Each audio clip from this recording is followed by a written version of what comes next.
The other one that I saw this morning is that Hasbro has announced that Mr. Potato Head won't be called Mr. Potato Head anymore. He'll just be Potato Head because obviously that was offensive to somebody, or he wasn't really a man, or he is a man, or being a man. You could take the mustache off, then he's Mrs. Potato Head. I mean, did you watch Toy Story? There was Mr. Potato Head and Mrs. Potato Head, and you can switch all their... It was at this moment that he knew. He fucked up. We live literally in the dumbest time in human history. Look, if it's me and Scott Baio and Larry Elder versus Gavin Newsom, Barack Obama, and Kamala Harris, I like our chances. I really do. So bring it, guys. And please, if you live in California, please vote. We know there is going to be fraud. We absolutely know it. I thought it was say his name, say her name. Wasn't that a thing? When a black person is shot, say her name, say his name. Well, they committed an assassination of Larry Elder here, a career assassination, a reputation assassination. Joe Biden refused to say Larry Elder's name as he's calling him a clone of Trump, a Trump clone. You know, one of the reasons that I think that they purposely didn't say his name is they don't want you to Google Larry Elder. You know, I really mean that. I know that might sound a little nuts. So that's what we're up against. But David beat Goliath. And I'm David. Yes, children could transmit the disease, although they rarely do, but the parents are all vaccinated if they're good, decent citizens. So I don't really understand the connection, actually. Are you a good, decent citizen? Are you vaccinated? It's nobody's business whether I'm vaccinated. That's like me asking you the last time you got laid. I mean, it's just irrelevant. All right, so, you know, what's really relevant is that it's one thing if you have the right to choose for your... My medical history is not your business, nor yours is mine. Let Gloria finish. If the high taxes worked, then why don't more people have jobs, and then house prices maybe would drop because more people would afford houses, and then competition would kick in. But none of it works. So it's like, these are all the things that I got to think about and that I'm sure millions of others are thinking about. You know what? I'm going to make a commitment. Starting today, everything that I do in LA, and again, I don't go out that often, but everything that I do, any store that I enter, I'm not going to wear a mask. And if I'm told to wear a mask, then if I need to get in there, I guess I will. Like, I'm not here to start a riot and fight with people. And yes, when I went into Bloomingdale's and they asked me to put the mask on, I did, because I'm not trying to, you know, get somebody fired or get into a fight with somebody, because I would feel bad, actually, for the poor security guard or the poor cashier or manager of Trader Joe's who would have to deal with the nonsense if me and my guys walked in there without masks. And in my case, I am just not going to wear a mask when I go into these places. And then look, if they're going to force me to leave, I will leave. I'm not there to fight with the security guard or punch an assistant manager in the face. Caitlyn Jenner, who right now is running for governor of California. And by the way, Caitlyn's people, we've reached out to you through every proper channel. I've tweeted a couple times. So we have not heard back from Caitlyn Jenner yet. We have reached out across all possible channels. Please do respond to our people, because we've reached out through all the proper channels. We have repeatedly on this show reached out through all the proper channels to her team. We haven't heard back. We've tried on every proper front behind the scenes, and I've done it publicly.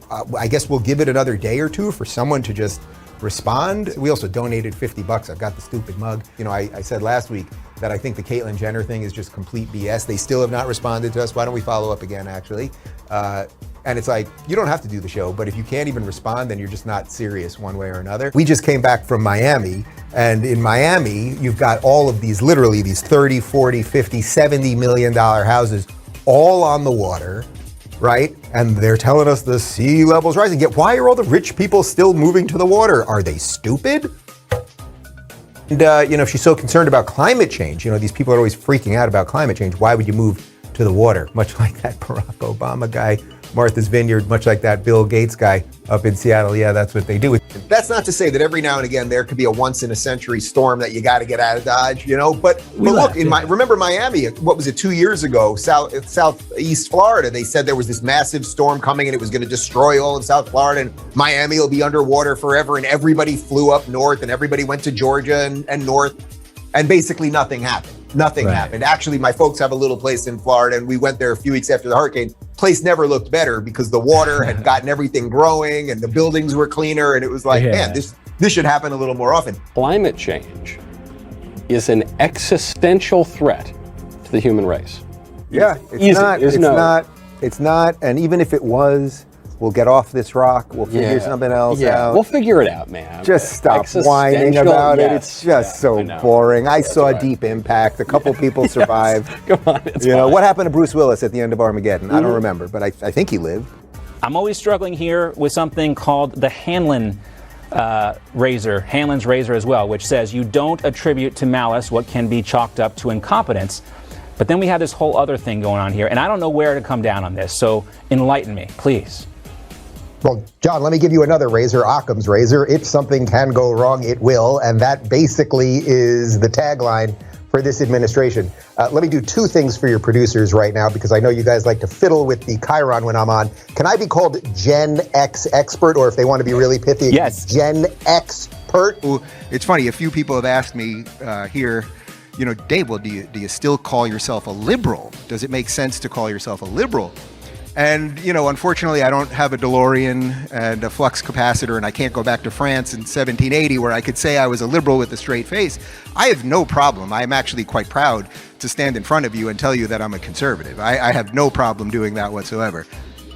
That you can applaud for. That I thought that was going to be a big thought. People aren't used to live performances again. You guys know I'm live, right? We're doing this. It's fully live. I'm a human. No tape delay here. We're all sitting in Zoom boxes all day long. It's crazy. You see what they've done to us? They've made us all crazy. You can see a human in front of you. Is that a real person? I can't believe it. The absence of a mask on somebody has become almost like a yellow star. So many people on the liberal side see the mask as a sign that you're part of the party. How do they remove that mask? Because it has become part of the identity of the party. And I know that you personally, you, Glenn, you've gotten into hot water from the lefty media at times for making the Nazi analogy.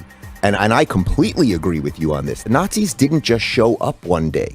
It didn't just show up one day. Now they fucked with the wrong guy. And I'm so ready for it. And I'm also going off the grid right now so that I can have a month to figure out how I'm going to do it.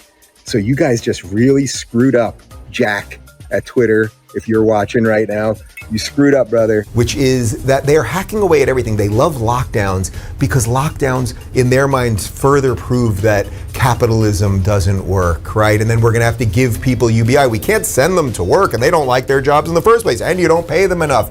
And now they're all stuck at home because there's a scary disease outside. So let's give them all universal basic income, and they'll have just enough to survive and everything else. It's like they're hacking away at everything. By the way, this is totally anecdotal, but I keep seeing that they're saying like something like not all of them, but we're seeing like, 90% of the hospital beds in California are overtaken. SoCal and LA, all the hospital beds are overtaken. There's two hospitals that I lived about 10 minutes between, and I drove by both yesterday, and they're pretty much empty. I did not go in and check every bed, so I'm just telling you what I can see on the outside, which are pretty much empty parking lots and the lines for COVID testing that are completely empty and everything else. It's just like, what's going on here? What's going on here? I don't know. I'm just asking you the questions. But let's move on. But in essence, he now is going for a third-degree murder charge. And what's happening is you can sort of see that this whole thing is being set up so he's going to get acquitted basically of third-degree murder, because third-degree murder, without getting too much into all of the specifics, but you should do a little Googling on your own. In essence, third-degree murder is like if you drove your car intentionally into a crowd of people to kill a lot of people, or you started firing into a crowd intentionally, just maiming people. First degree and second degree, that's probably what's more applicable in this. But now by taking this leap, they're setting us up for further destruction. They're setting us up for further upheaval. But in essence, you're making a great point here that Attorney General Keith Ellison, he's ramping up a charge that sounds like it will be very hard to convict on. So I think he's intentionally going with this high charge.